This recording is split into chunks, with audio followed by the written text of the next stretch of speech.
Welcome to our channel Manappatti kitchen. இன்னைக்கு நாம் பார்க்க போகிற ரெசிபி ரொம்ப சிம்பிளான ஒரு recipe, butter mushroom masala recipe. வீட்டில் இருக்கிற இன்க்ரீடியன்ட்ஸ் வச்சு அதை நம்ம பண்ண போகிறோம். ரொம்ப சிம்பிளாக இருக்கும், டேஸ்டி அமோகமாக இருக்கும், நல்லாயிருக்கும்.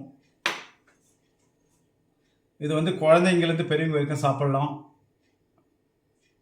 தோசை கூட, சப்பாத்தி கூட, பரோட்டா கூட, ரைஸு, ஈவன் கீ ரைஸோட கூட இது நல்ல அருமையான ஒரு காம்பினேஷனாக இருக்கும்.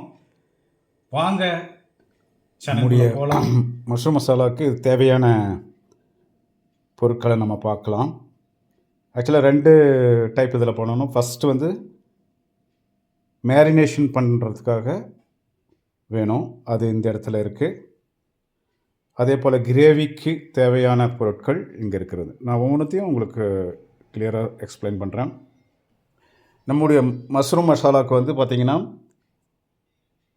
200 கிராம் நம்ம எடுத்திருக்கோம். இந்த 200 கிராமுக்கு தேவையான பொருட்கள், இதை மேரினேஷன் பண்ணணும். இது 10 நிமிஷம் மேரினேஷன் பண்ணணும். அதுக்கு முன்னாடி இந்த மஷ்ரூமை கடையிலேருந்து வாங்கிட்டு வந்த பிறகு ஒரு வார்ம் வாட்டரில் கழுவி ஒரு 2 நிமிஷம் டிப் பண்ணிவிட்டு கழுவி அதை கூல் வாட்டரில் வாஷ் பண்ணி எடுத்துருங்க. அப்புறம் இது மேரினேஷன் பண்ண தேவையான பொருட்களை நம்ம பார்க்கலாம். Black pepper powder 1/2 teaspoon, turmeric powder 1/4 teaspoon, dry fenugreek leaves 1 teaspoon, curd 3 teaspoon, அப்புறம் கரம் மசாலா 1/2 டீஸ்பூன்,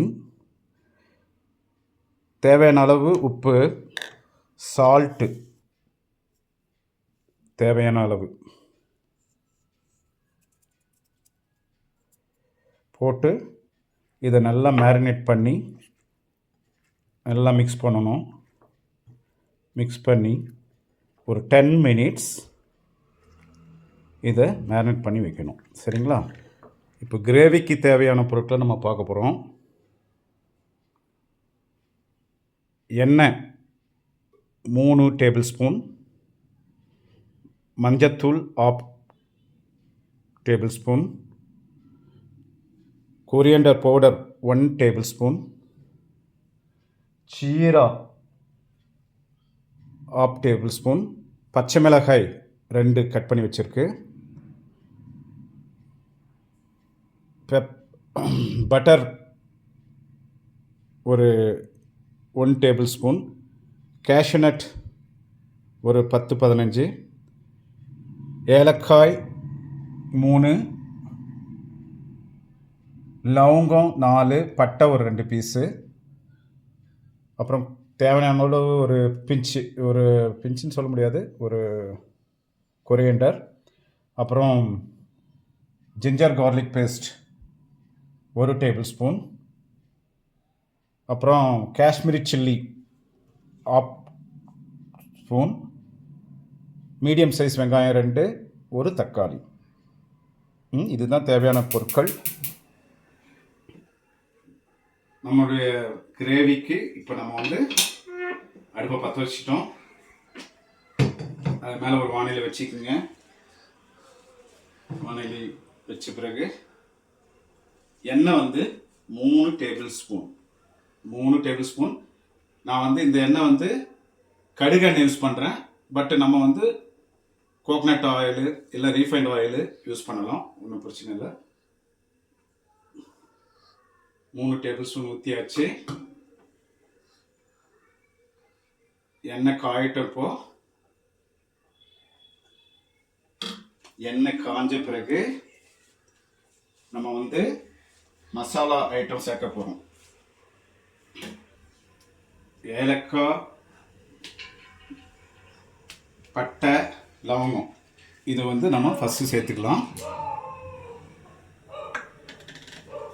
ஜீரகம் எண்ணெய் காயுது, ஜீரகம் சேர்த்துக்கலாம். நல்லா எண்ணெய் பொரியுது, இது ஜீரகம்லாம் நல்லா பொரியுது. இந்த நேரத்தில் நம்ம பொடியாக நறுக்கி வச்சிருக்கிற இந்த ஆனியன் 2 மீடியம் ஆனியனை போட்டுக்குவோம்.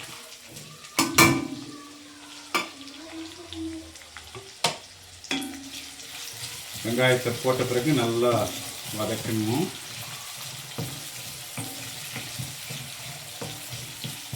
ஒரு நிமிஷம் இது நல்லா வதங்கட்டும்.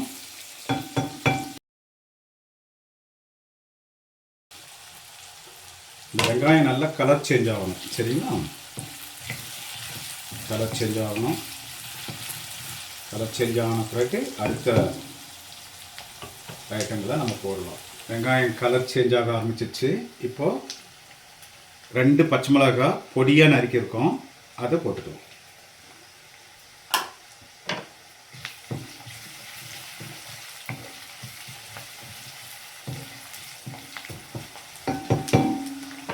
அப்புறம் ஜிஞ்சர் கார்லிக் பேஸ்ட்டு, அது 1 டேபிள் ஸ்பூன் போட்டு இந்த ஜிஞ்சர் கார்லிக் பேஸ்ட்டோட அந்த பச்சை ஸ்மெல் போகிற வரைக்கும் இதை மிக்ஸ் பண்ணணும். சரிங்களா? கொஞ்சம் ஃப்ளேம் லோ பண்ணிக்கோங்க. இந்த பச்சை வாசனை எல்லாம் இப்போ போயிடுச்சு. நம்ம அடுத்த ஐட்டமாக வந்து சேர்த்துக்கலாம் காஷ்மீரி சில்லி பவுடர். நம்ம வச்சுருந்தோம் இல்லையா, நான் மெஷர்மெண்ட் முன்னமே சொல்லியிருக்கேன். இந்த காஷ்மீரி சில்லி பவுடரை நம்ம போட்டு நல்லா மிக்ஸ் பண்ணணும். இப்போது கொரியண்டர் பவுடர் 1 டேபிள் ஸ்பூன் வச்சுருக்கலாம், அது போட்டுக்கலாம்.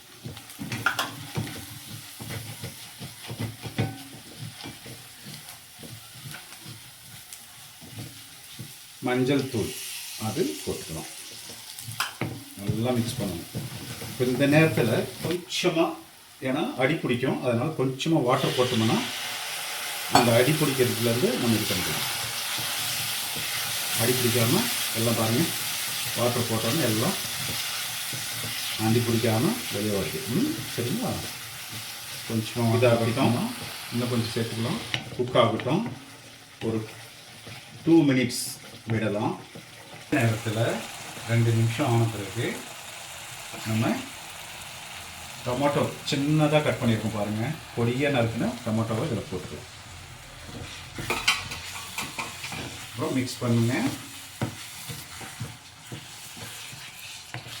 இப்போ தான் நம்ம டொமேட்டோ நல்லா வேகிற வரைக்கும், அதிலேருந்து ஜூஸ் இறங்குற வரைக்கும் நம்ம குக் பண்ணணும். ஒரு 3 மினிட்ஸ் 4 மினிட்ஸ் குக் பண்ணணும்.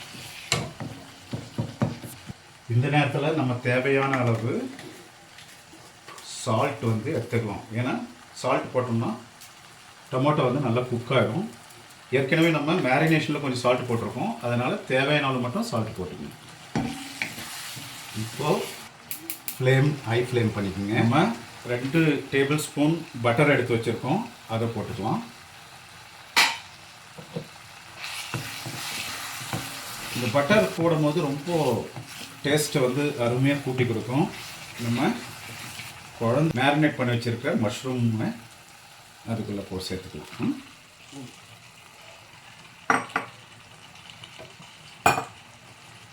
இது கழுவி கூட நம்ம கொஞ்சம் சேர்த்துக்கலாம். நல்லா மிக்ஸ் பண்ணணும். இப்போது நமக்கு தேவையான அளவு தண்ணி போட்டுக்கலாம். கிரேவி எவ்வளோ வேணுமோ அவ்வளோ போட்டுக்கோங்க தண்ணி. மக்களே, இப்போ நம்முடைய கிரேவி 5 to 6 மினிட்ஸ் ஆகிடுச்சு. பாருங்கள், எண்ணெய் பிரிஞ்சு வந்திருக்கு. நல்லா கலக்கி விடுங்க. இப்போ லோ ஃப்ளேம் பண்ணிவிடுங்க. லோ ஃப்ளேம் பண்ணிவிட்டு இப்போ கார்னிஷிங் பண்ண போகிறோம். ஃபைனலாக அதுக்கு நம்ம வச்சுருக்கிற கேஷ்நட் வந்து பவுடர் பண்ணிட்டோம். இந்த பவுடர் ஃபார்மில் போட்டுட்டு இதை நம்ம மிக்ஸ் பண்ண போகிறோம். இந்த நேரத்தில் உங்களுக்கு கிரேவி இன்னும் வேணும்னா தண்ணி ஆட் பண்ணிக்கலாம். எனக்கு இது போதுமானதாக இருக்குது வீட்டுக்கு, அதனால் இதை நான் வந்து இதே அளவு தான் வச்சுருக்க போகிறேன்.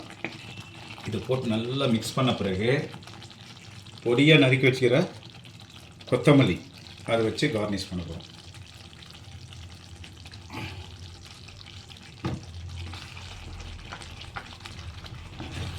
நல்லா மிக்ஸ் பண்ணியாச்சு. இந்த சிம்மில் ஒரு 3 நிமிஷம் விடலாம். 3 மினிட். இப்போ 3 மினிட் ஆயிடுச்சு. எவ்வளோ அழகாக வந்திருக்கு பாருங்கள் நம்ம கிரேவி. தக்காளி எல்லாம் நல்லா குழஞ்சி போச்சு பாருங்கள். தக்காளி எல்லாம் நல்லா குழஞ்சிச்சு. கிரேவி சூப்பராக வந்திருக்கு. மக்களே, நம்முடைய மஷ்ரூம் மசாலா சூப்பராக ரெடி ஆயிடுச்சு. பாருங்கள் எவ்வளோ அழகாக இருக்குது. இதில் வந்து நல்லா எண்ணெய் பிரிஞ்சு எப்படி வந்திருக்கு பாருங்கள். மஷ்ரூம் சூப்பராக வெந்திருக்கு.